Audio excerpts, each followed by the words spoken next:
Hi, everyone. Welcome to the webinar. Thanks for coming. As people are coming into the space, it's going to take a few minutes. I'd like to ask you a really difficult question. So we're talking about music and psychedelics today. So the difficult question is, what is your favorite band and artist? And bonus points if it's a medicine type of artist or psychedelic music. Just put that in the chat. I'd love to hear about what you're jamming at recently in your life as well. Coldplay, that was a good one, good classic. East Forest, never heard of that one. Love to hear that. Anything with forest in there has bonus points for me as well. We're gonna wait a few more, and we're gonna wait a few more minutes. So while you're also sharing your favorite bands and your favorite music, let us know in the chat. Oh, Curry, yeah, Pearl Jam, I know that one for sure. Orangui, you might be interested in the part 2 of the webinar series on music and psychedelics because we're trying to get him as a guest. And if you can also share in the chat where you're from in Canada. I'm from Caslow, BC.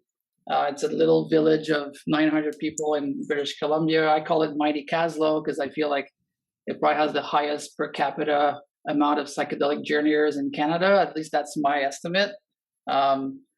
Radiohead. I listened to Radiohead for many, many years, pretty much nonstop. It's a great choice. Great choice.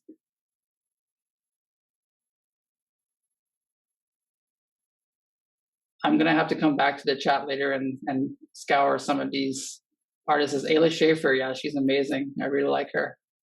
Great medicine music. And now we're streaming live on Facebook, so I think we're going to start. I'll introduce myself first. I'm Pascal Tremblay. I'm a founding board member at the CPA. And again, thank you for coming. I really appreciate it. Nietzsche once said that without music, life would be a mistake. And I agree. I love music. I discovered music for the first time when I found my sister's yellow Walkman, if anyone remembers those things, about 30 years ago. And there was a Metallica cassette in there. And ever since then, I've had music as a huge part of my personal development, as part of my healing journey, and really just to process life. So music has been a huge part of my experience. And music is amazing. Psychedelics is amazing, or can be amazing and very teaching. And then when you put them together, then it's amazing squared. And so thank you again for coming. And I put together a first part of the series on music and psychedelics, where today we're going to discover some knowledge on the shamanic context, some of the research that is coming out on music and psychedelics. And we're also going to be talking about the therapeutic context, like how music and therapy and psychedelics interface together. So before we begin the chat, I'd love to welcome Philip Jacobs, who's an amazing artist from Ontario, to bring us into the space, to give us a bit of that sound healing vibe for us to center and breathe for a couple of minutes so that we can be present for each other and enjoy the sounds, really. So Philip, I'll let you take it away. Thank you, Pascal. Welcome to today's webinar, everyone. My name is Philip Jacobs. And I'm just going to invite you to close your eyes. If you have a set of headphones, please put those on. Just connect with your breath for a few moments.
you. That's beautiful, Philip. I want to hear more. We're really able to hit the high notes and the low notes really well. That range. Thank you so much for sharing. Really calm me down, as it's my first webinar ever, so I'm feeling really calm now. Jazmin, would you like to start us off with some land acknowledgements? Yeah, for sure. I guess when I'm speaking from my territory that I'm in Grand Council Treaty 3, Washishkanigam or Obashkandagang First Nation in Kenora, Ontario, on Lake of the Woods.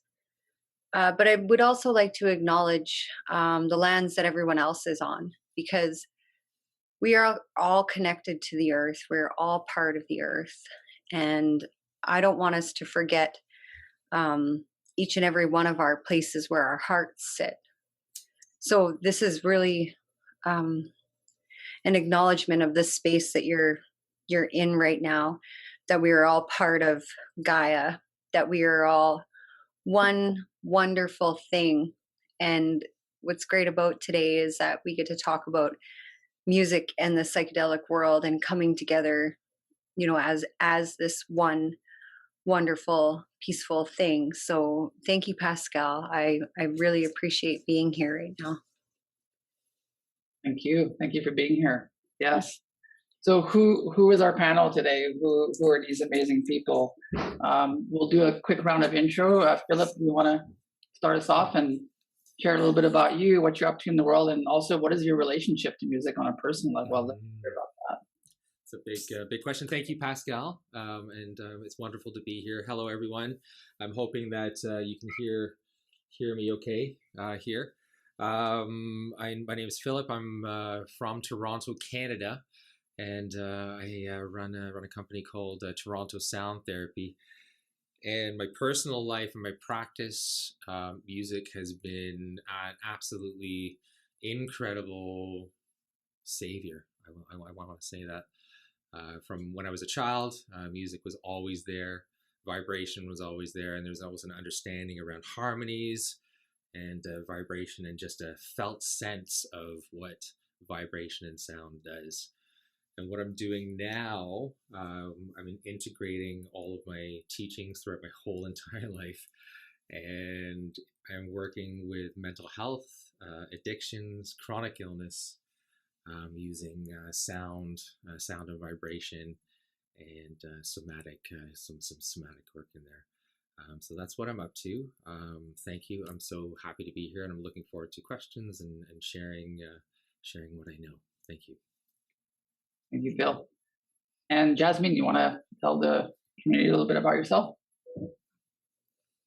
Yeah, my name is Jazmin Prozek. I live on Lake of the Woods, Kenora, Ontario, Canada. And I have been training as an ayahuasquera in South America since COVID. There's a little bit of a travel issue there.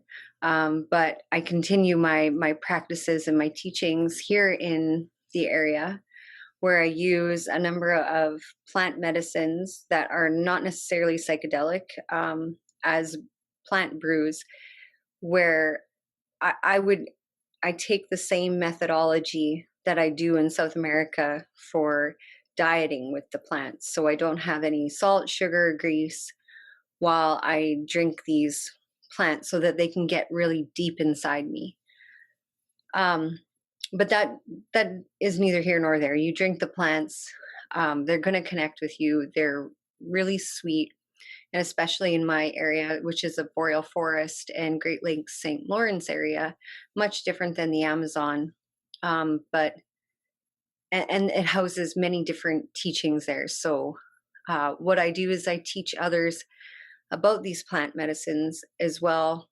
I do my best to integrate plant medicine into, I suppose, a transformed model for healthcare. And hopefully one day we would be able to put together Western medicine and traditional medicine into one cohesive, lovely bundle. It's been a challenge for me as of late, but I think we can do it with all of our our connections and our deep knowing of how effective and educational the plant world really is. So that's me in a nutshell, I guess you could say. But I can't wait to share more. I really look forward to this. And this panel, wow, I'm so excited. Thank you, Jazmin. Bradley, you want to tell us a few things about you? Yeah, thanks for introducing me, Pascal. I'm really happy to be here. Music has always been very important to me. For me, it's the language of emotion. I'm an ex-psychotherapist, and I sit for people on psychedelics. I make my own playlists and really try to use music to touch people's emotions while they're on psychedelics. And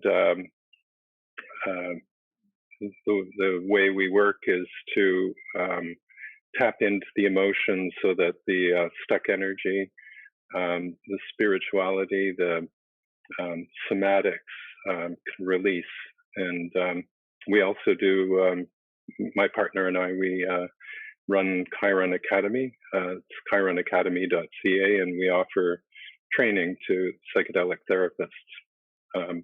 And many people who go through our training find the music is a very important part of the healing. Yeah, absolutely. Music transcends culture and time, really. It connects us to a shared humanity that very few things can do. So it's a very powerful medium. And so that's why I'm also very interested in the interface and the overlap of music and psychedelics, because it can get really, really powerful in those states. So we're going to go through 4 different teams today. And the first one is the research of psychedelics. I have a series of questions that I'd love to explore with you all on this topic. And the first one is, and especially Philip, because Philip had like a really, really strong understanding of the neuroscience between the music and psychedelics. And I'd love to ask you, Philip, like, what can you tell us about the research of music and psychedelics and what neuroscience is telling us, especially the latest research that's been coming out in the last 4 or 5 years? Thank you for the question, Pascal. The neuroscience of sound, I'm going to break it down into what we call frequencies and hertz, and we can get into binaural pulses. And I think that's the first thing or first area that I want to focus on. So when there are intervals of sounds or 2 notes or relationship between sounds, it creates this pulsing vibration between the 2 notes. And those binaural pulses then help shift the brain waves from the lower brain waves, let's say the slower brain waves, to the faster brain waves, encompassing the whole brain. So from the brainstem brain waves to up to the cortex, so the alpha, the deltas, up to the gammas. And with that binaural pulse, we also know from Western science that we're joining the left and right hemispheres together. So just with sound alone, we are getting full access to the central nervous system. And we know that the central nervous system is not separate from the rest of the body. We're all interdependent. So the central nervous system is influencing and receiving and giving information throughout to the whole body.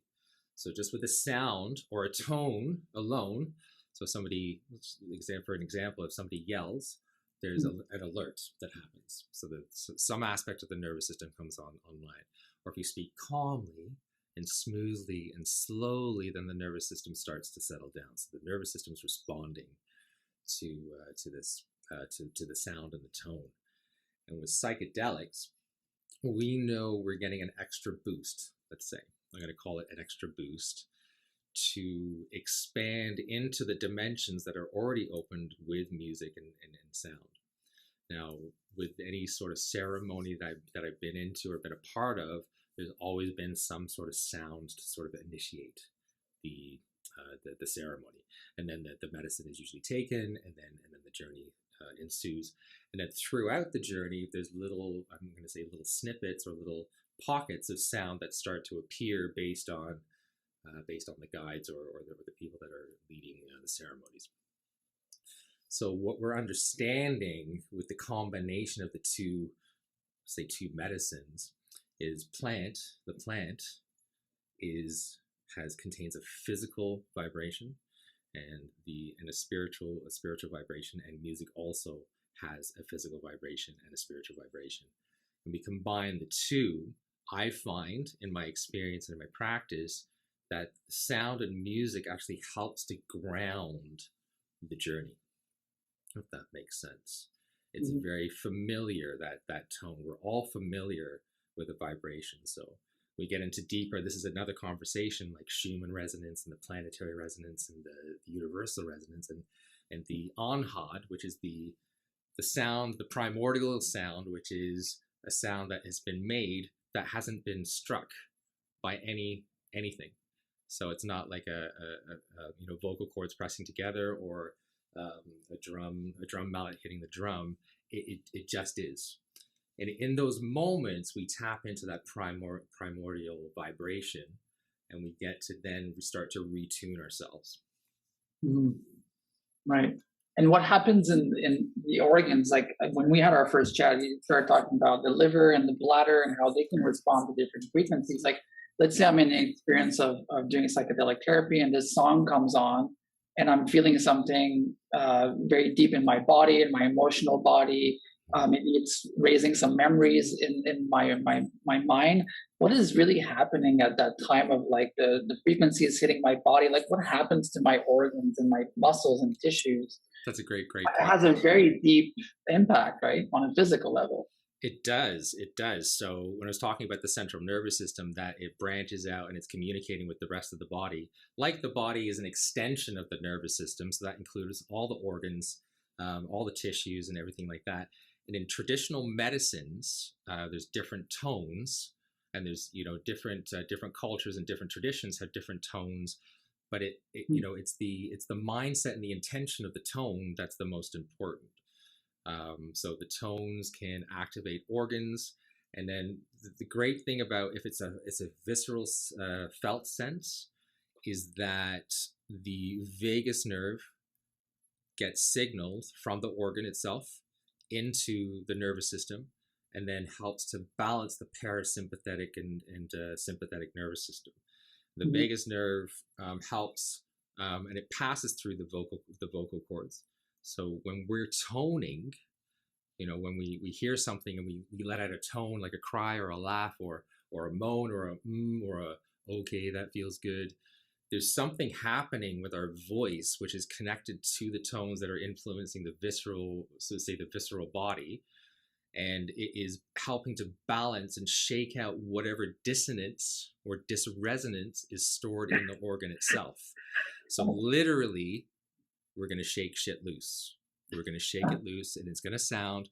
And then we know in psychedelic experiences, like, we literally shake shit loose. So are you saying that, in my understanding properly, that you're saying there's like a basic harmonic resonance in our body, and it can get out of tune, and then music paired with the power of psychedelics can help rebalance that frequency? Is that what I'm understanding? Absolutely. Wow. It helps to clear what's in the way of our connection to source. That's it. Right. Amazing. There's a saying that says the only thing the universe wants to do is course through you. And I always remember that one, because it is true. Like, the more we balance ourselves to that, the more we can be connected. So how do different sounds and tonalities affect someone's experience then? I know you mentioned that on the first call we had, like, the low frequencies affect certain emotional states, and then the higher ones affect different parts of your body and emotional states. Like, how does that work? It's okay, so back into frequencies. A low note is going to have a low hertz. Anybody that's scientific and knows about frequencies and everything, a low note is a lower hertz, which is a lower cycle per second, a lower vibration a second. So a higher note is going to be a higher hertz. So when we talk about 528 hertz, and we're talking about those notes, this is the 528. It's a pretty high note. Up in there. When we look at 440 or 432 on the note, there's different levels, and the hertz is describing the amount of vibration per second. Right. So the more the hertz, the more vibration with the second, in the second. Sorry. So when we were talking about hertz, We've got to be careful because the higher frequencies activate the higher brain centers, and if we stay there too long, we're going to get anxious, and we're going to get disconnected, and we're going to dissociate. So what we want to do is making sure that we have a free range of vibrations that resonate with who we're working with, and when we're working with someone, we are not separate from them. Does that make sense? Yeah. We are not. We come and join together. We become one, and we do this work together. It's not somebody doing the work, somebody else doing the work. We're doing the work together. Yeah. So in that vibration and resonance, we're then creating harmony.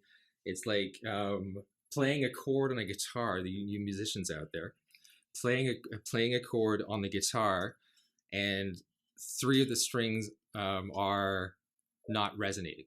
Right, they're not participating, and it that doesn't sound very harmonic, or if that makes sense. So in that sense, of the different frequencies are going to affect different areas of the brain, different brain waves, which is going to trigger different parts of the brain, and we can get into memories and thoughts and survival and awareness and all those kinds of things in a bit. But yeah, that's amazing. I hope that answers your question. No, for sure. I mean, there's probably a million hours we could spend on this subject, for sure. Can music by itself induce altered states? And I kind of intuitively know that answer to be yes, but what is your take on that? I believe. Okay, this is great. I love these questions, and thank you so much. Everything we need comes within us, right? Everything we need is endogenous. So.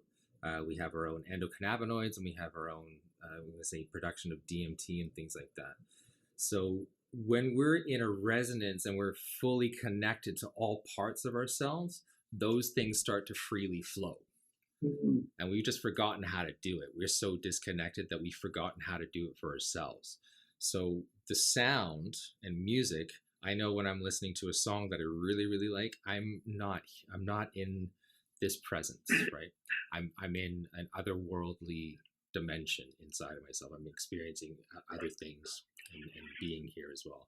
So definitely I believe, and then there's scientific evidence that proves that we get into altered states when we listen to music.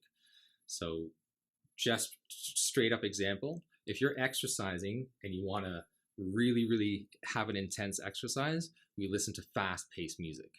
That's an altered state. We're altering a state of consciousness to meet what we need to do.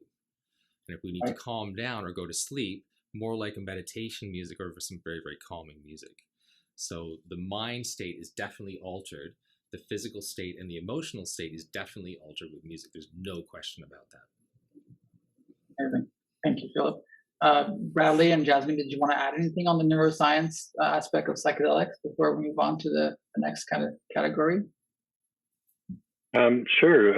Psychedelics can produce synesthesia, which is where different parts of the brain connect to parts that aren't normally connected, so that you can actually taste the music, feel the music. The music becomes part of you. Sometimes when clients are on psychedelics and they're going into a mystical state by following the music, they become the music. It's hard to describe unless it's happened to you, but it seems to connect with the limbic system, which is the emotional part of the brain, and frees up some of the blocks that people feel from their body. Right. Yeah, it's that stuck energy that you mentioned originally, right? Like music has a way to, like Phil said, to bring our harmonic resonance into balance, but it also has a way to move trauma in our body. And so when you say moving stuck energy, like, do you mean we'll start with the physical, like somatic release of the trauma, or do you think there's something much deeper about memories and emotions that really play a role into physically removing that energy in our body? Well, from what we see, we engage the inner healer, so it's different for everybody. But we encourage people to sound, so if there's something, maybe some anxiety in their stomach, we'll say, sound it out, and they'll be going, ooh, and just shaking that trauma, the stuck energy, so it's able to release. That's fascinating. Can we talk about that a little bit more? Because like for people out there like myself that feel anxiety sometimes, or like feel like something is going on, like without naming it, like is that an exercise that you suggest to your clients to kind of sound out their anxiety, or like how does that work? Yeah, it's kind of an inner resonance, so that they find the frequency that gives them the most release. So it'd be different for everybody. It's different for different parts of the body. Right. So I guess after the call, we can all be sounding our most connecting sound, and we can see what happens. So Philip touched on this a little bit, Bradley. Like, how do psychedelics really interface and enhance the musical therapy experience? Like, it gives us a boost. Philip said. Like, can you add to that? Like, how do you see the psychedelic experience layering on top of the music to make it exponentially more immersive and healing for people? I guess because the ears are directly connected to the brain, the vibrations seem to stimulate, memories, bring up old patterns, and body sensations. So there's this connection with the body and with emotions that can really engage your whole body. It's a whole body experience. Mm-hmm. Yeah, it sure is. And as a therapist, like, how do you choose the proper sounds and musical notes and tones for different groups or individuals? And the question is open to all of you. How do you choose the music? How do you make that decision depending on the intake process or the specific person? Some people have an intention, to do deep emotional work. So we use playlists that provide that. There's really beautiful harmonic music, and then there's more challenging experiential kind of music that takes them through a roller coaster of different types of emotional frequencies that can give them the kind of experience they want. If they want a mystical experience, we'll use more ambient kind of music that provides that kind of really beautiful, blissful experience. Right. So you do have some buckets that you can tailor to people. But I remember on one of the calls we had before, you seem to be a fan of the random song because you let the universe kind of decide sometimes. Is that something that's kind of intuitive healing? Like, what would you call that approach, like, of doing that? That's letting the universe be the DJ. Amazing. And Philip, how do you choose your songs when you're doing a group therapy or individual? How do you flow in between the session, and which songs you're playing from one minute to another? Like, how's that experience, and how do you decide? It is channeling in the room, and then in the session I find, when we start with the initial tones to bring everything online, it is then a flow state. So feeling into what's happening in the room and feeling what's happening to the client, and watching the participants' breath, and maybe if there's some body movements and things like that. And it's an intuitive sense about what I know, and what I can bring through, and what seems appropriate for the time in the session.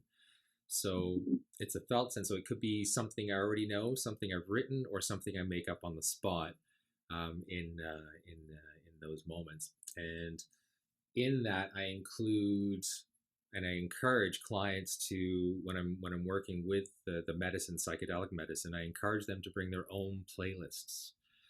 So, and I'll specifically say, bring, based on what they want to work on and depending on what era of their life, I'll say, can you bring some playlists of, your early teenagers? And then, to help activate those memories, because the temporal lobe, which is where the ears come in and they converge, they start to organize things before it gets to the limbic system. So the limbic lobe is actually inside the temporal lobe and the other lobe. So that's the fifth lobe, and it sort of sits under like an umbrella. So the way in is through the temporal lobe, and then it starts to activate things. It starts to reorganize things. And then with the psychedelic medicine, you're reorganizing how you're perceiving it. And then you're reorganizing how that memory was implanted in your central nervous system, which is absolutely freaking incredible. Yeah, it's really incredible. So in that setting then of playing the music for people and groups and individuals and being in that flow state, do you find yourself like being an instrument yourself because of your own resonance and your own frequency, and how it must be really healing for you to be doing that work, but also like it also shows you where your harmonic resonance must be as a therapist as well. I'd love to hear about that. Great. Great. Thank you for that question. I am an instrument. I'm a vessel of the universe. I'm an instrument of the universe, and that requires, a lot of care from myself, so that I can be in tune with what is necessary and what is appropriate.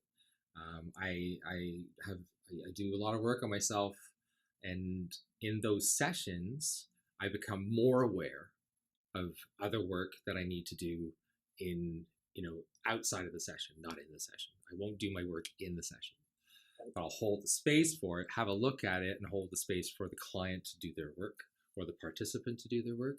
And then it is my opportunity then to sort of like say shelve it and then go and work on whatever showed up for me in that session. So it is, that's all. I'm going to leave it there. No, great answer. Thank you for sharing. Bradley, how do you prepare people before their session, and then also after when they've gone through the experience? Like what happens right after the experience is over? What's your kind of process for helping them integrate that musical experience in their body and emotional body? In the set and setting, we talk about playlists quite a bit.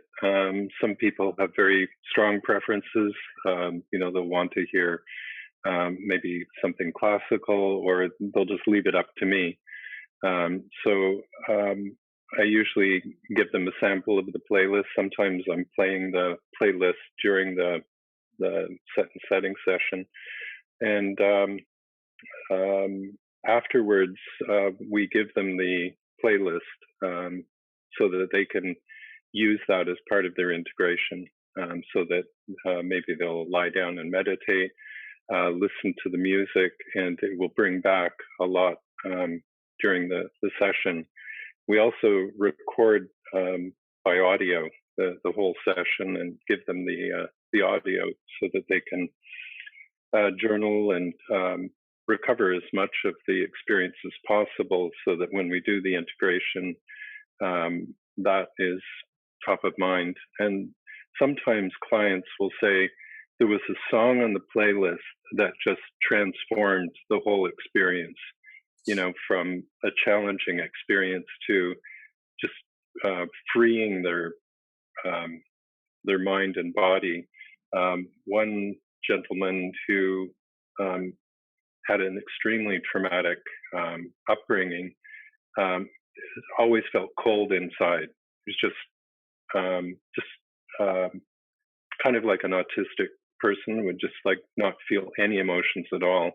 And during the treatment, he felt a warmth come in that stayed there.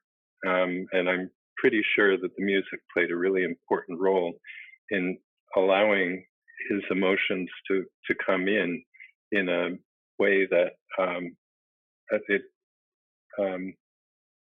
it stayed with him. So, weeks later, he was saying, yeah, I still feel the warmth. I can feel my emotions. So it's almost like he he touched the hand of God there for a second, and that kind of like is kind of like an elastic band when you do psychedelic therapy. Is like the more you do it, the more it stretches the band, and at that point in time, he probably had a big stretch, and that kind of retains its shape after a while, right? Like it just touches you so deeply.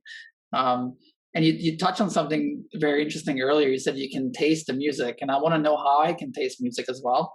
So tell me, like, what I've never done psychedelic therapy with music. I'd love to hear from all of you, actually. How do you feel music on certain psychedelics that allow you to enter into the music, or even smell it, or like you said, hear it or smell it, or really be stepped into it completely? How does that work? Like, how does that feel on a physical level? Well, you don't get that on any psychedelic. LSD and 2CB, I think, are probably the most synergistic in terms of music. You haven't really listened to music until you've listened to it on 2CB. It's an incredible experience. You just feel it through your whole body. As Philip was saying, there's frequencies that resonate with different parts of your body. Every chakra has a frequency. Every emotion has a frequency. Our bodies, our energy, our bodies are vibrating. So when you listen to music on psychedelics, it just opens all that up. Especially once you've got rid of your trauma, and you're more of an open channel. Right. And you mentioned the chakras as well. Like, how do you work with chakras in music? How do you determine as well, like, the music style to move certain emotions, like maybe a root chakra, or like, is that a big part of your process? Is to kind of identify like which chakras should be more open, and what kind of music they should use, or how do you work with those? Well, every chakra has a frequency, and every emotional wound and trauma is related to a chakra. So if they're coming in with, say, a wound based on not belonging, or an ancestral kind of wounding, that's the first chakra. So we would use music that is maybe at a lower frequency, music that's maybe a little more tribal, that will touch and resonate with that chakra. Amazing. So you do have sort of an energetic or spiritual core element to how you choose the music. And is it based a lot on intuition? Like, from what I read, the research on these things is kind of like in a nascent state. So the research from Mendel Kaelin, for example, has been like, groundbreaking on a lot of levels. Is there other sources that you use personally to, nourish your understanding or knowledge? Is there books or resources that people could read on this topic that could be interesting for the community? I think it's more intuitive for me. There's really not a lot of research about this kind of work. So, I just let the universe and the inner healer do its work. And a very wise therapist once said to me that psychedelic therapy is just getting out of the way for 90 seconds to let God do its work. Very well said. Well said. So how can someone become trained in therapy work like you're doing, given the amount of limited research and training opportunities? Is it a space where the training and the research are, like we said, the training is very intuitive at this point? Like, how can people get trained up to do the kind of work that you do? Well, you can go to Chiron Academy. We're doing training across Canada, at least in Ontario and BC. And there are other options for training, but once you get enough knowledge to do this work, then just start sitting and get the experience. Mm-hmm. And Phil, what would you suggest for people that want to do this kind of therapeutic work with psychedelics? What was your path, and what do you see as good options these days? To get involved here, I think that's better for the microphone issue here. To get involved, you definitely have to do your own journeys first. You have to experience it.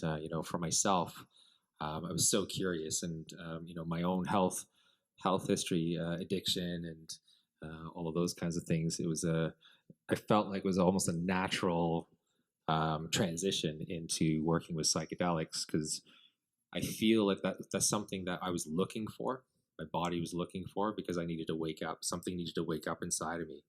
So for me, it was answering the call, being ready, and being open to what came through. So my real first experience with ayahuasca, I went in and I was like, I'm gonna be healed, yay! I'm gonna do one ceremony and everything like that.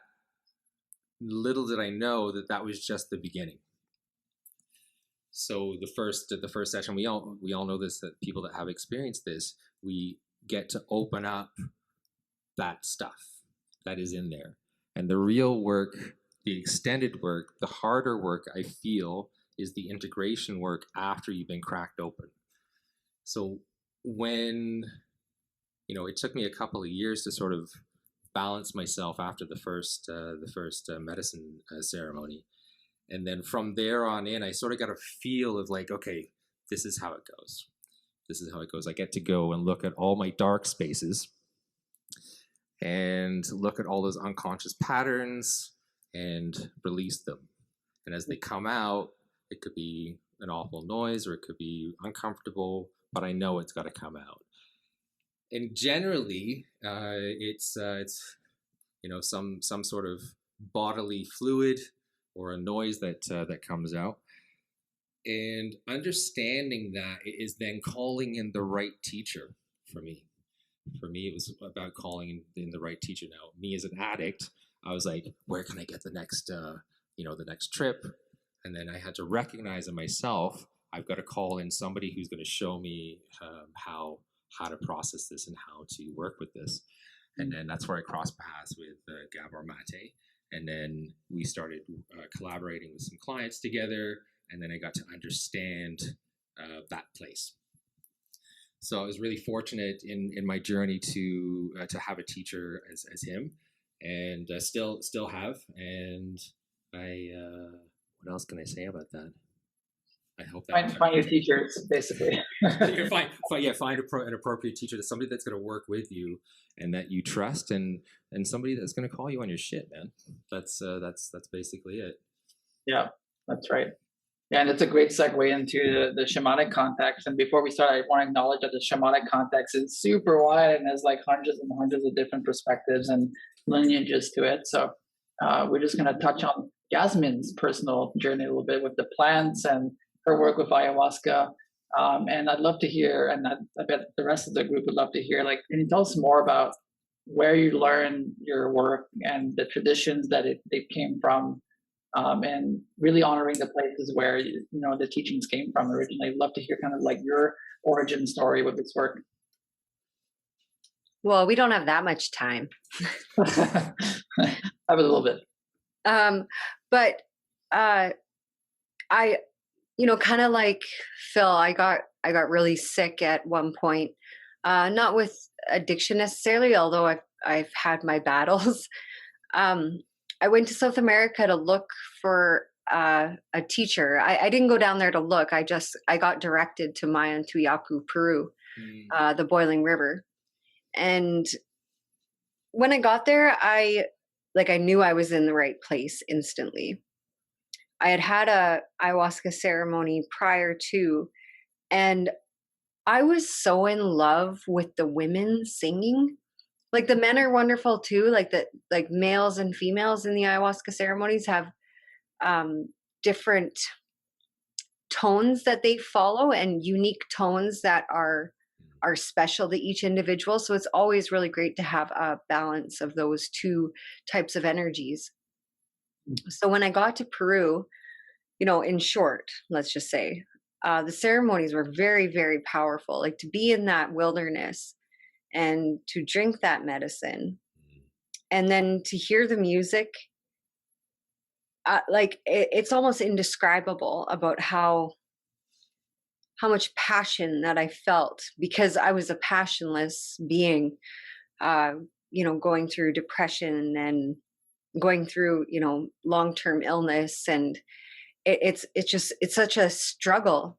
So when I heard that woman sing, and when she sang so sweet. I was like, wow, I would never be good enough to sing like that. And I was so clammed up. Like, we always shut ourselves off, don't we?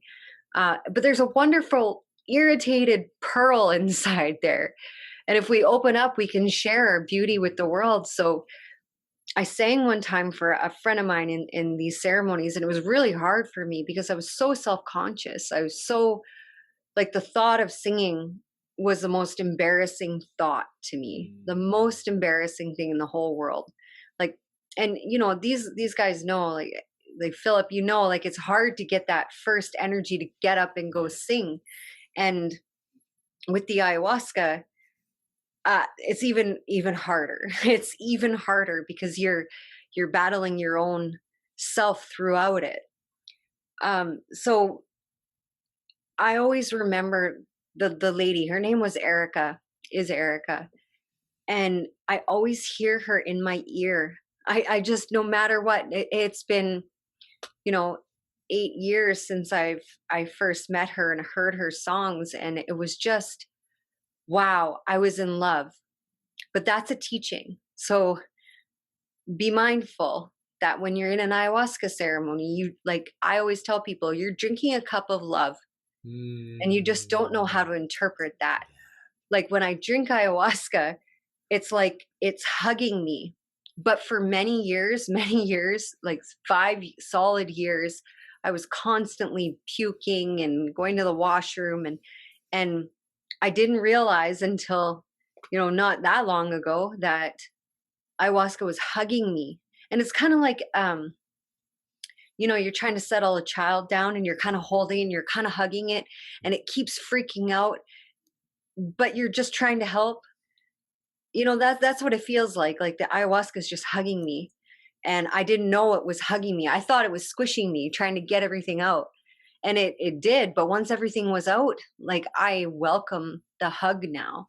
Like, that deep, deep pressure of ayahuasca is very, that's what moves. So when you hear the songs, depending on the male, the female, depending on the tradition, the Shipibo tradition, I was trained in an Ashaninga tradition. So it's very, very sweet. And the men are very melodic. Like, because the Shipibo song is quite a bit different, and quite a bit different than what I learned to understand. But the women are just so sweet and buttery, but they're mean. Like, and I mean mean as in they touch places inside you where you're like, no, I don't want to go there. But then we go there. We go there with the women, and then the men, like, it's like they guide us. It's kind of like, when I think about it, I had this one singer, and I begged him, like, in my head, I'm begging him to stop. I'm like, you got to stop. And he had a cleft palate, so he had a weird sound, but like, his beauty was enthralling. Like, I was just overwhelmed by his beauty, and like, he couldn't, if he was to speak to us now, his speech wouldn't be clear, but to hear his song, something else.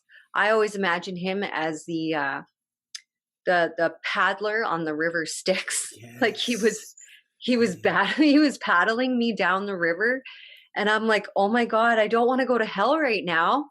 Please don't. And at that moment, snap, my teacher stops and starts singing a very sweet melodic song to me.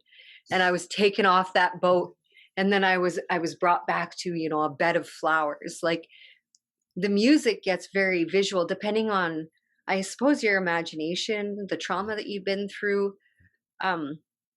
Each ikaro, they touch different chakras, like Pascal was mentioning. And, I spent a lot of time floating from my heart chakra, throat chakra, to my third eye, to my crown. Like, I spent a lot of time in the upper levels. But then it's ayahuasca, so it, like, will take you from there, and then it'll gently pop you down to your core. And you're like, what the F was that? Like, what was that? And why did that happen? Well, it happened because we don't dare to go these places. The places you don't dare to go are the places you should go. So whether it's your choice or not, with the music, you have to go. You just do. So I have many people that'll step out a ceremony with me, or they'll step out, go to the washroom for a while, just because the music's too much. And I've been twice, I've been begged to stop singing. Like, and I find it mostly with alcoholism. Those that drink a lot of alcohol or are trying to work on that addiction, they freak out the most.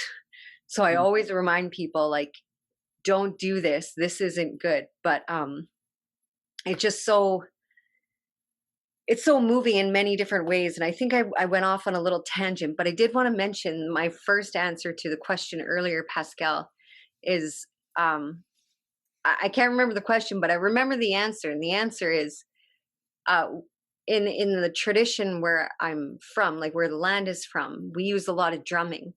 And it's not necessary that we use psychedelics that way. Like, we go into the sweat lodge, we drum a lot of songs, we cry, we puke, we freak out. We didn't drink any psychedelic. Now, the drum, that directly is the heartbeat of your soul.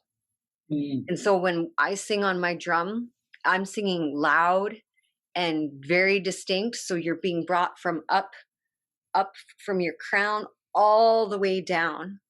And so in an ayahuasca ceremony, the drumming, be careful with that. I'll drum the first little bit, because once the medicine takes over, you don't need that drum, because the drum is the psychedelic thing. So I think that was the question earlier, but the drum is the psychedelic magic of that. And, when we add some of these shakers, like the maracas with the icaros, that's very moving too, but it's like scratchy. Like, it's like you're scratching away at my at my stuff that I'm trying to keep. And it's really hard to keep stuff when you're being constantly barraged for 3 to 5 hours straight. So it's a lot of work. And when I learned to do all this, I did out of necessity, because I found my body to be recovering through dieta, through eating clean, through drinking the plants in South America and here in North America. And then the songs are what kept me. They kept me there. And so I sing like no problem now. Like, I don't have any shame, any embarrassment. And that's the powerful gift with what we call Kamarampi, or you would call ayahuasca. Kamarampi is in my heart and in my soul. So I hope that answers everything. You answered a lot of questions all in one, so that's beautiful. And thank you for sharing your gift to people. And for those who don't know, Jazmin is part of our board, and sometimes we're having a discussion about certain things, and then Jazmin will pop a song and just make us cry and just like bring us into the medicine space again. So thank you for that as well. So for those who don't know, like, what is an Icaro and what is its role in plant medicine ceremony? Like, what's its role? How do you work with it? How do you learn them? There's so many questions. Oh yeah, an Icaro is a plant medicine song that, when you spend time in dieta drinking the plants, there's a vibration inside the plant. And if we spend time, if you spend good time, and if you spend a lot of time in silence, especially if you're on a really good dieta, you're spending time away from people, no phones, no anything, like nothing to infringe upon you, and nothing to get your dopamine too high and crazy. I hear them. I hear the melodies. And it's funny because even not on dieta, I hear melodies all the time. Like, they'll just come. And it's a certain vibration. Like, I think Philip was mentioning, just the certain tone. So sometimes I'll have a really low, growly tone. It doesn't sound very feminine, but I don't care. It works. And then there's super high pitched tone. And so there was a plant here. It's called, the traditional name is Shikopiatic, but it's a black spruce. Black spruces grow in the swamps. The swamps in my area are considered medicine gardens. In the Ojibwe word, it translates to medicine garden. So there's many of these trees in these medicine gardens. And when I heard it, I couldn't sing its melody because it was so high pitched and loud. I think it goes "Ai, dai, dee, dee, dai, da, dai, da. Hai, na, na, na, hum, da, dai, dai, hai, na, na, na, hum, da, dai. Hey, dee, dai, da, hai, na, na, nai. It's it took me a long time to be able to express that sound, because when I heard it, I didn't even have the octave able to, I wasn't able to do that at all. But I, Mhm. yeah, oh, thank you. It is really beautiful. It's not mine, it's that tree. That tree, I spent lots of time with those trees, and they vibrate like that. And that plant, we use it for, it's an antidepressant. So I didn't learn what the plant did until I heard its song, really. Like, its song told me what it did. Well, it's used as an antidepressant, used in diabetes treatments, lots of stuff like that. So the music taught me what the medicine was, and vice versa. Like, if I learned the medicine and I drank the tea, then I would hear the song. So same within South America. Like, when you drink bobinsana, oh, bobinsana is heart medicine. Your heart pops right open. And but it's hard because you get to hear the truth too.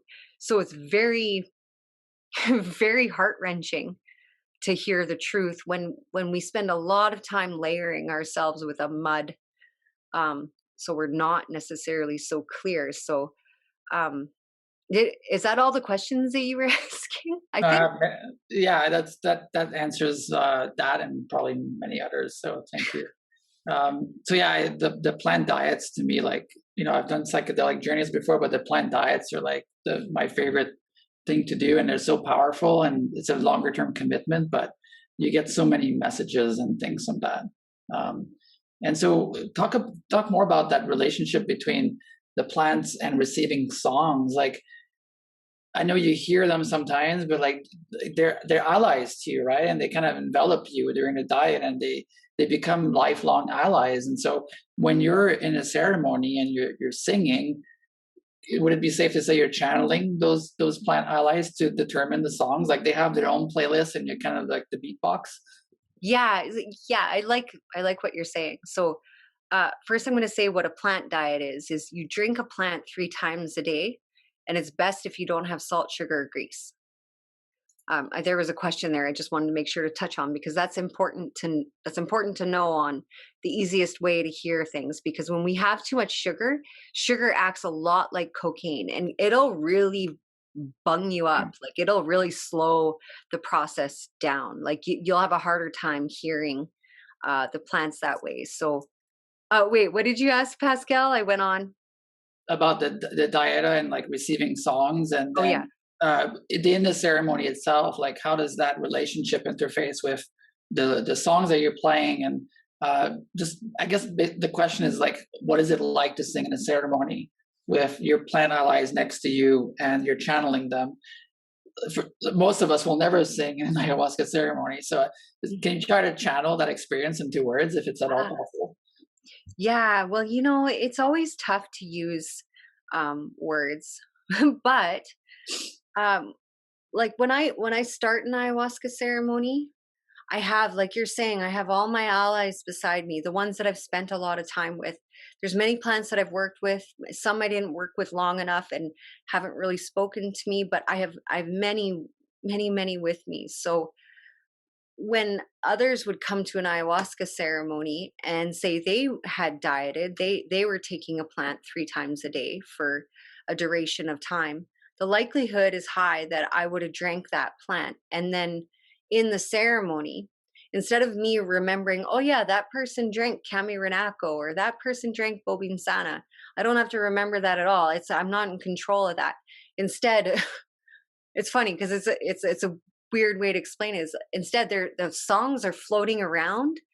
It's kind of like they're all floating around, like in this kind of sky above me, and then one drops, So one will just fall and be like, I'm like, oh, I know which one. And then usually I'll get that one right after the other. So I'll sing a couple of my teacher's songs or a couple of really sweet ladies' songs, but then these people's plants come and not infringe upon me, but they're like, hey, you know me. I'm here. We should do this. And so they call me to sing for that person, especially plant medicines like tamamori. Tamamori is a powerful trauma medicine. You don't even need to drink ayahuasca with it to have the power of that medicine with you. It's a woman's medicine, and so women's medicines are very, like bobinsana, very watery, very emotional, very. And then we're getting to the root of things inside of those plants. So when I recognize that I feel that in the participants, I can, they just come, it comes upon me. And so I know to sing about that, or I'll sing one of my teacher's songs. And many times his songs, like you can sing them with a specific plant, whatever plant that you're working with, they all kind of fold the same way, you know? And so being in the ceremony, it's kind of like there's a lot of music playing constantly, and I just pick one. And then sometimes it feels kind of cruel, but I know it's not cruel because it's really good for you. There's these certain repetitive songs like that go on and on and on, and then they pull up high, and then they pull really low, and then they are repetitive. I think that's what people have a really tough time with, because it's like you don't want to stay there too long. Like you don't want to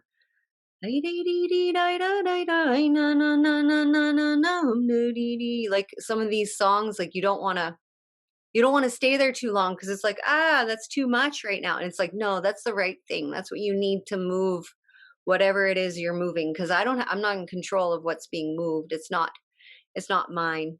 At least 10 days you want to be consuming a plant. At least 10 days. That's probably the best. And if you could have no salt, no sugar, no grease, you'd be able to hear those tunes, no problem. I'm just randomly answering the questions, but just because we're talking about it, so we might as well.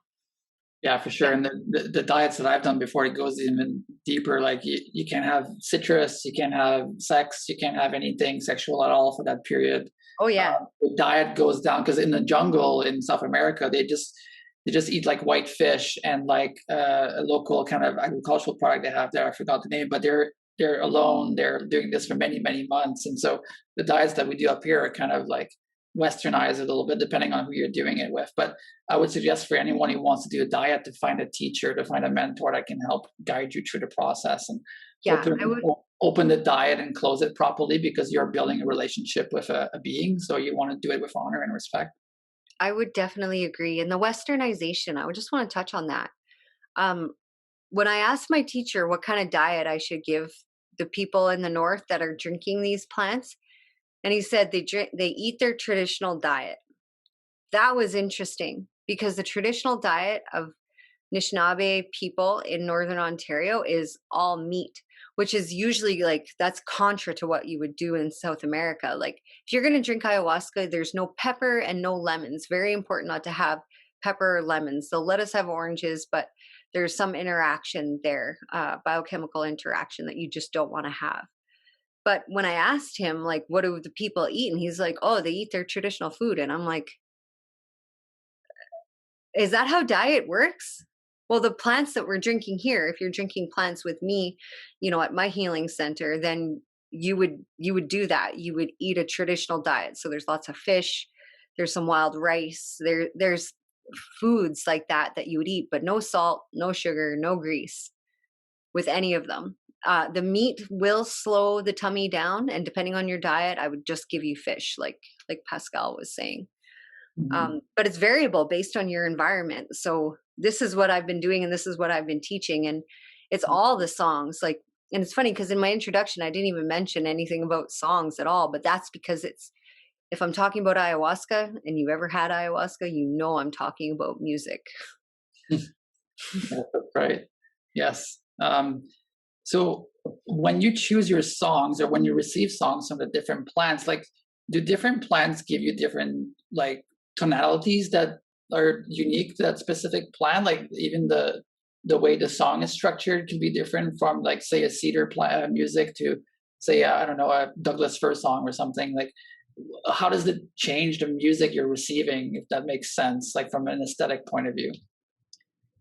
Yeah, I think I mean the best way I can answer that is, yeah, all the plants have their own vibration, but they have their own vibration based on where they're grown, how they're prepared, how they're treated. If you put your tobacco out for them, if you bless them properly like you would, like if you were in a Kitos or Pucallpa, the plants are going to be variable based on your healer too. So if you have a brujo for a teacher, you're going to get different lessons, right? So you want to make sure to find a really good positive teacher for that. So the different sounds of each tree, there is different sounds, like that black spruce, like I was singing, very high pitched, but they whistle in the wind too, because they're some of the highest trees in my area, some of them, and they're very skinny, so they have this whistle themselves, like them physiologically, they have these whistles. So but if you're going to be singing about Tawawati in the Amazon, it's one of the largest trees in the jungle, and it's one of the strongest trees, and it teaches you strength like no other. It's very deep and expressive, but this is a female plant too, so it's deep and expressive because of the space that it takes up. And this is just my assumption. Mm-hmm. And after drinking it, I was ready to growl. I was just, that's the feeling. Those are the feelings. Like Shiwawako, I felt so sad. And that's like, it's one of its cousins.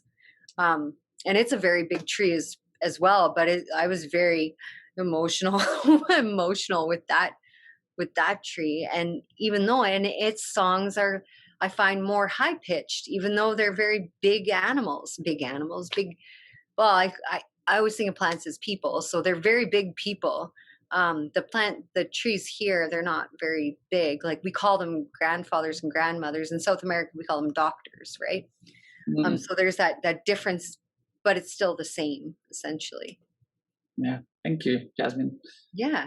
Philip, would you like to add a little something about your own musical experience in ayahuasca ceremonies, and how maybe a memory of a song, or like how it changed you, or how it felt in your body, or just anything you want to share on this topic for a few minutes?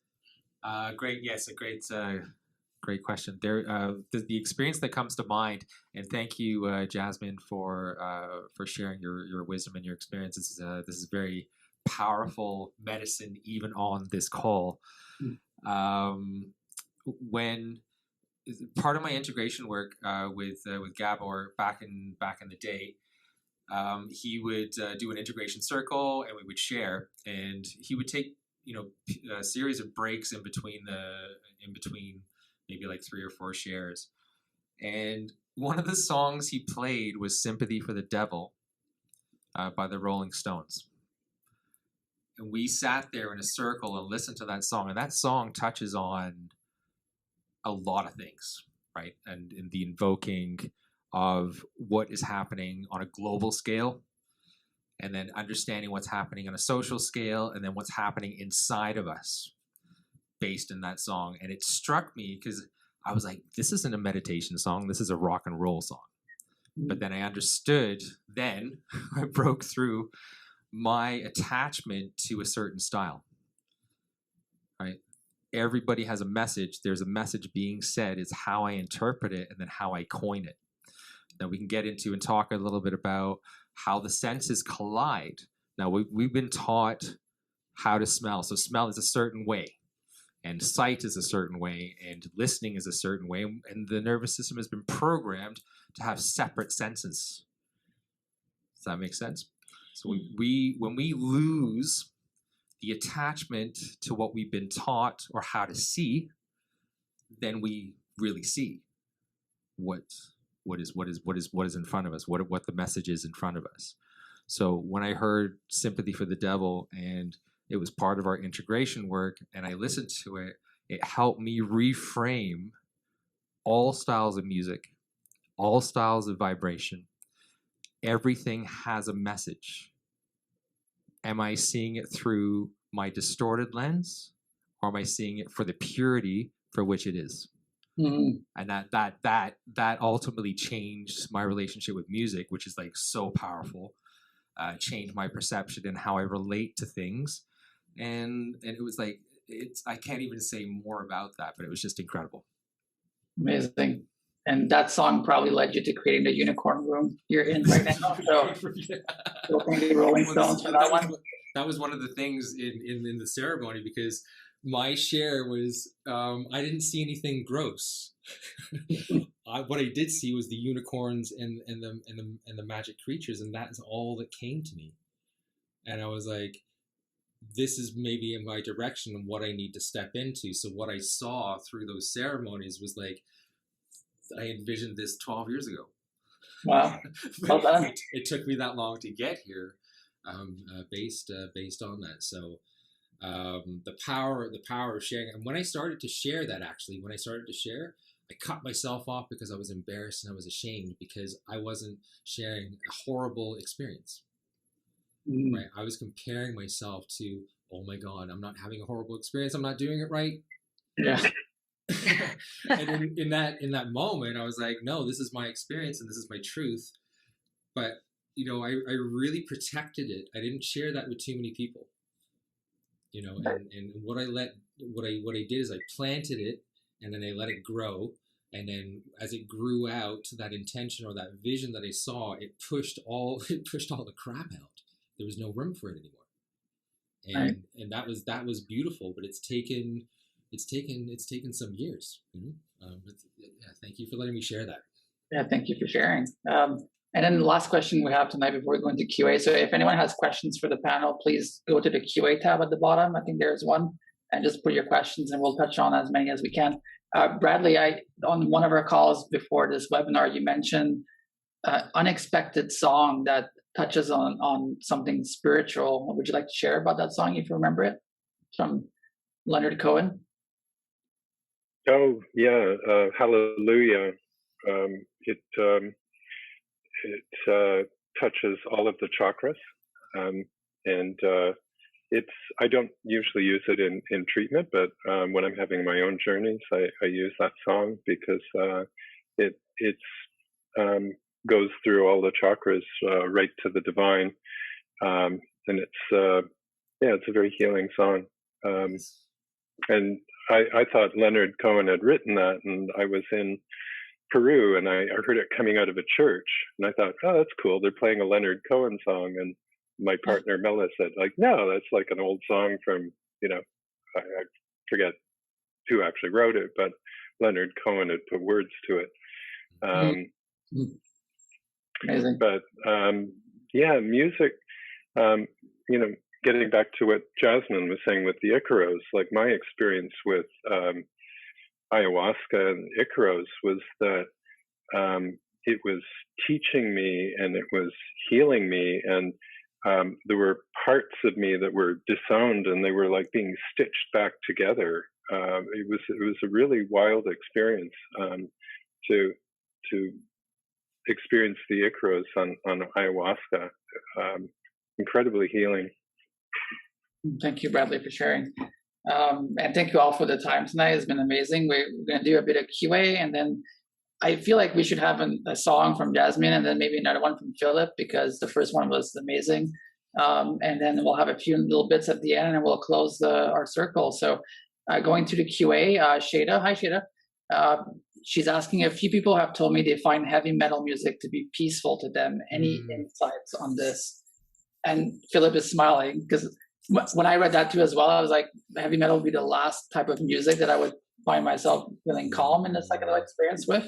But Philip, can you tell us more about that if you have anything to share? Yeah, what a great question. Thank you for asking that, because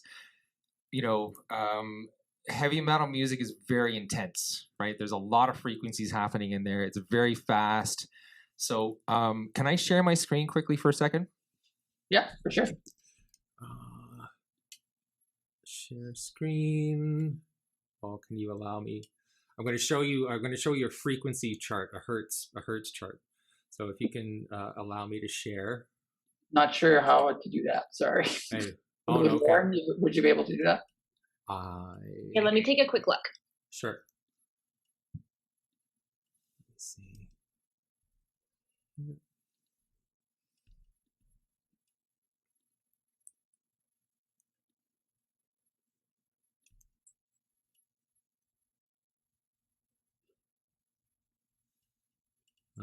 I can share the picture. It's a quick picture. I can just share it with you guys through the chat. Sorry about the timing here. Okay. Can I do that? So yeah, brainwave frequencies, and if I can't share this, I'm just going to speak. Go for it. It might take me a couple minutes. No, all good. I'm just going to drag and drop it here. Yeah. There we go. Should work. There you go. Did you guys see that? Brain waves. So you just open that graphic. It's a great graphic. So we look at brain waves. You go delta waves are the lower one, theta, alpha, beta, and gamma. And then across there, you're going to see the cycle of hertz, right? So in the delta wave, there's a very slow pulse. The peak goes up, and then the theta is a little bit faster, and alpha is a little bit faster. And you can see with the increased numbers on the left all the way up, and then the increase, the second divisions on the bottom there. And gamma and beta waves, we can typically relate to, if you read on the right side, the gamma waves: insight, peak, focus, expanded consciousness, alertness, concentration, and cognition.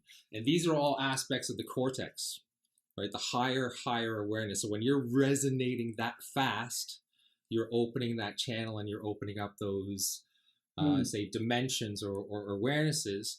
But if you stay up there too long, right? If, there's other slides, and I do a course on this, sound therapy training on this. If you stay there too long, you get peak anxiousness, right? If you listen to it for too long. So if your baseline, let's say for psychotherapists and psychologists, if your baseline is in these waves and these frequencies, then heavy metal music is going to be calming.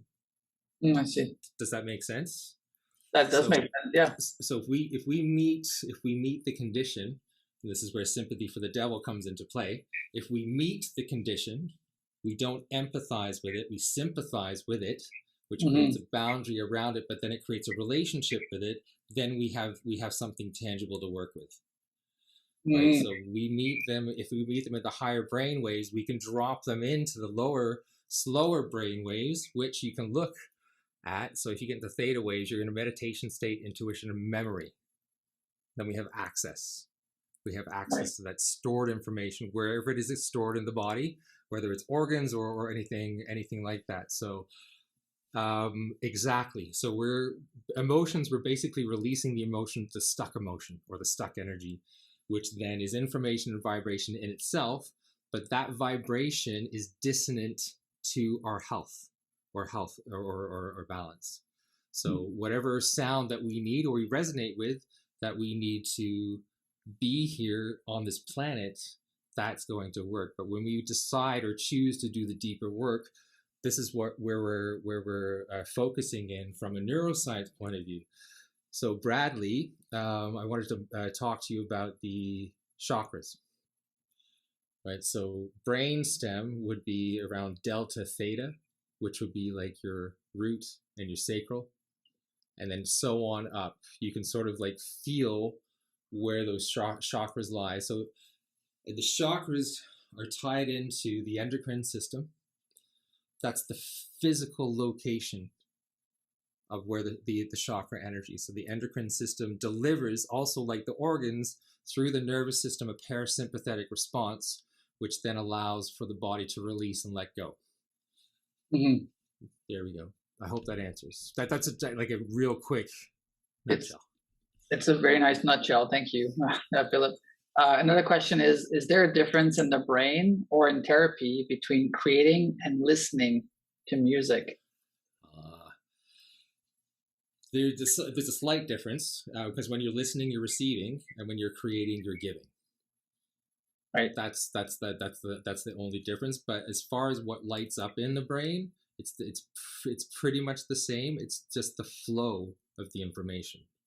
So when you create something, you give something out, and when you listen to something, you receive something in. Jazmin, what's your take on that from the shamanic context of like, what's the difference between you being a participant in a ceremony and hearing a song, and then like flipping that around and you singing that song from a therapeutic perspective?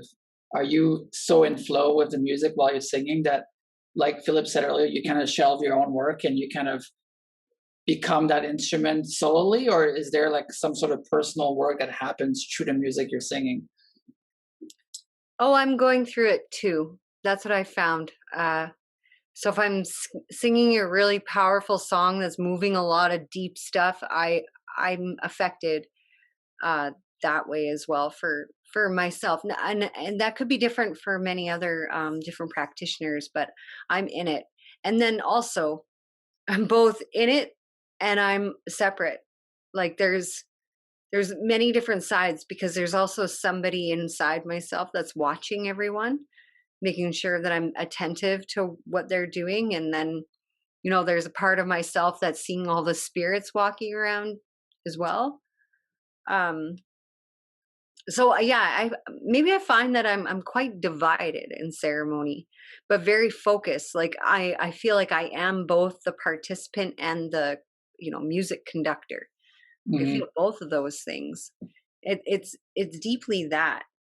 And when I was thinking about the heavy metal too, like I like to think that I employ some of those vibrations as well, depending on what was called for in ceremony. Is it's very necessary and very needed to shake these places where nobody wants to touch. You just give it a little wiggle, and it's always uncomfortable, but I've had times where people were either in love with me or actually absolutely repulsed by me, but mostly they're just in love, and I have to explain to them that it's not what you think it is.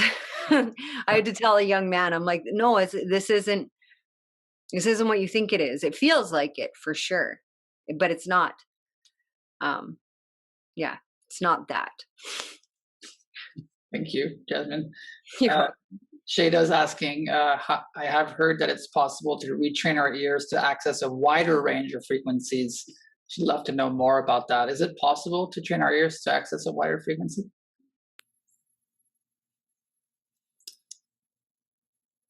Yeah, I think through dieting. Yeah, but maybe they have a secret I don't know yet. So I would like to hear from these guys. Mm-hmm. Well, I think we probably do hear a pretty wide range of frequencies. We're just not aware of it. So they're still going in our body and we're reacting to them, but we don't hear them audibly. Just like there's a very wide range of frequencies that we're able to perceive, and yet a very small range that we're consciously aware of. Mm-hmm. Phil, did you want to add anything to that, or? Sure. Well, we know with neuroplasticity that we can rewire. We know that that's a fact. So yes, we can retrain. The idea with this work is to bring the whole of the central nervous system online. We want the cortex, and we want the limbic system, we want the midbrain, and we want it all communicating. And often when we're stressed out or we're stuck in a loop, we're only operating from the midbrain and the lower brain, right? So we want to open. So to retrain how we hear, the first thing I think we need to do, I feel we need to do, is to wake up the cortex, which is sort of like the parachute, where we're sailing, we're not falling anymore. So we wake that up, we open it, and now we're gliding, and we can look down and we can look in at what we need to work on. And then this is the point where we're like, I let go of what does not serve me, and I will work and nourish on what does serve me. And then creating that boundary within, from the inside out, we definitely can retrain how we hear things. So that's good to hear. Next question. I wonder if sometimes the music is imposing a shape or direction on the experience rather than allowing the body and mind to choose its own adventure. What's your take on this? Well, when you're on psychedelics, you're very open and very susceptible. A therapist can impose their energy or their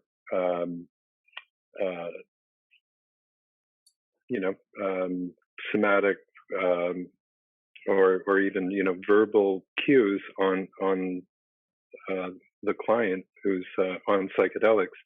So we do have to be very careful. Sometimes clients just want silence, and that's perfectly fine. Sometimes, they take the headphones off. They don't want to listen to music. That's perfectly fine. Sometimes when somebody's having a trauma response, they're going inside. The experience is too much, and so they pendulate out, and we encourage them to pendulate in and out.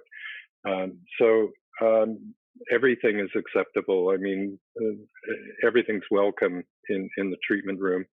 If the music is wrong, we'll change it, we'll turn it off. The client's always right. Yeah, it's great. Thanks, Bradley. Gorda has a question for Jazmin about dieting. He asks, how long should you be on the diet for each plant, and consuming it 3 days, is that adequate to form a connection? And then also, do you always consume them in the form of a tea? So sometimes I consume them, sometimes I bath with them, which is well enough. Trust me. You bath with it often enough.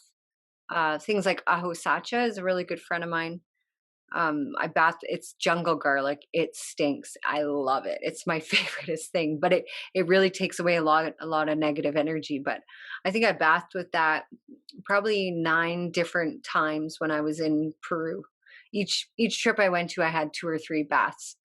And it taught me, it taught me a lot. We're not going to get into it, but it taught me just like I would in a dieta. Now, really depending, like my teacher, when he got he got himself injured, we won't go into it, but he got himself injured and he needed to drink camarinaco for 8 months straight. So the longer that you diet with a plant, depending on your need to recover your body or to learn in general, it's going to be some time. The first time I dieted, it was a month and a half with camarinaco, and I think I had tamamori in there and chuchuasi periodically there. But like 3 days is not long enough, but you are building a connection. You just might not be able to differentiate it. So it's really important that you learn the difference between what's in here and what's out there. That's what I think the most important thing I learned is I learned if it was myself speaking or if the plant was speaking, because that's actually really hard to do. It's really hard to find out that, oh, that was tamamori that was caressing me in my dreams, or like it. I did have that moment where tamamori, I didn't know that it was the one that was holding me for a long time. Like it took me, I think, 5 or 6 years to find that out. And I dieted with it 3 times in that time. There's also another plant called Wankawi sacha that doesn't travel well. You have to have it fresh when you're in the jungle. It's a little beautiful little heart-shaped leaf, but it's a purgative, and you puke when you drink this plant. And depending on how confused you are in your head, you could be puking for 20 hours. I puked for 18 hours or 17 hours. And then the next time I drank it, I puked for maybe 11. And then the next time I drank it, I puked for 5. That was great. I was able to sing a song afterward. So I felt like I did that plant enough to be able to connect with it deep enough where it's now a friend of mine. Like, of course I would always drink it, and I probably would only be sick for a couple of hours because I would be able to evacuate the medicine as quick as possible because I'm not blocking it. I'm not stopping it. And so I sang to the plant because I was so emotional that I could sit there and sing, and I could have a mapacho. And because normally with that type of ceremony, you're not able to do much really. So it's just, I suppose these little bit of details, there's a lot of those details. You can always get a hold of me at boombay.healing@gmail.com if you have any more dieta questions, because I deal with the South and the North plants. So I thought I would just put a plug in there, Pascal. So you're welcome. It's all from the heart. So we can get to all the QA questions. If you have any other pressing questions, just email us at hello@psychedelicassociation.net, and we'll pass the question around to the right people. And that goes for anyone, actually. If you have any questions, we're always here to help. So Jazmin, I've been waiting for this for a long time. Would you like to offer us generously a song from your library of plant songs?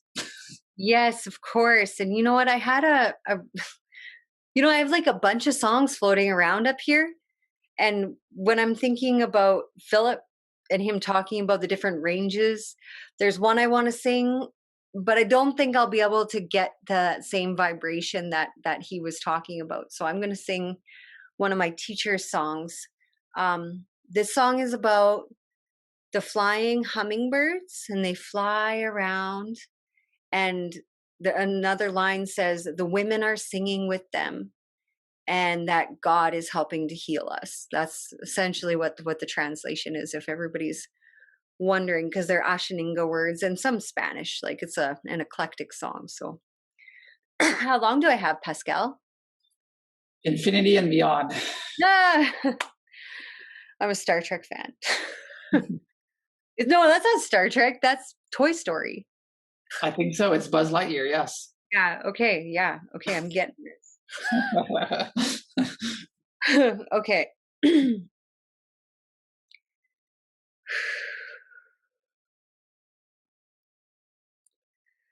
Wella tonkiri.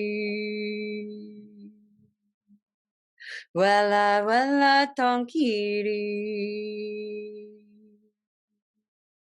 Tonkiri mari di tonkiri mari di.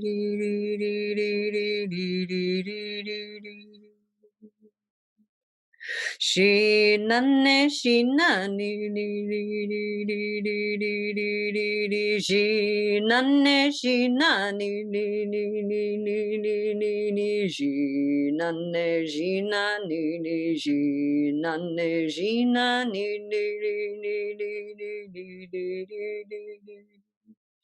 power power power power power power power power power power power power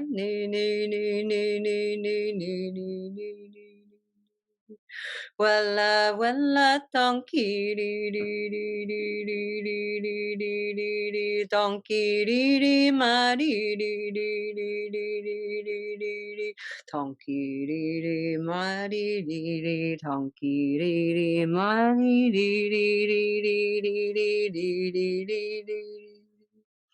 she nanne she nani she nanne she nani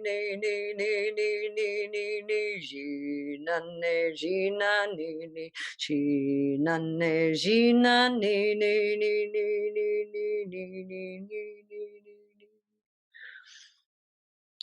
power, power, power, power, power, power, power, power, power, power, power, power,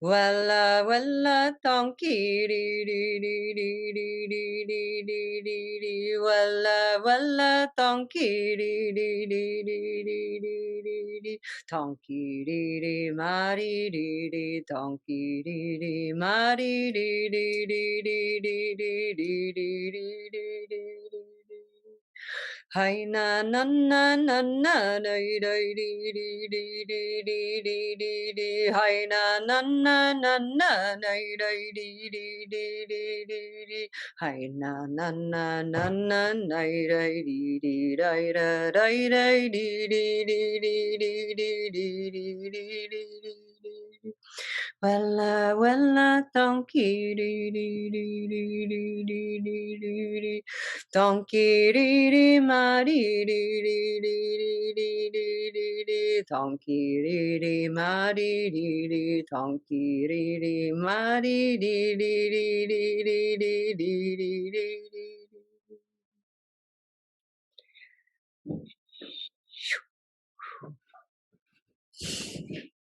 Oh, thank you, Jazmin.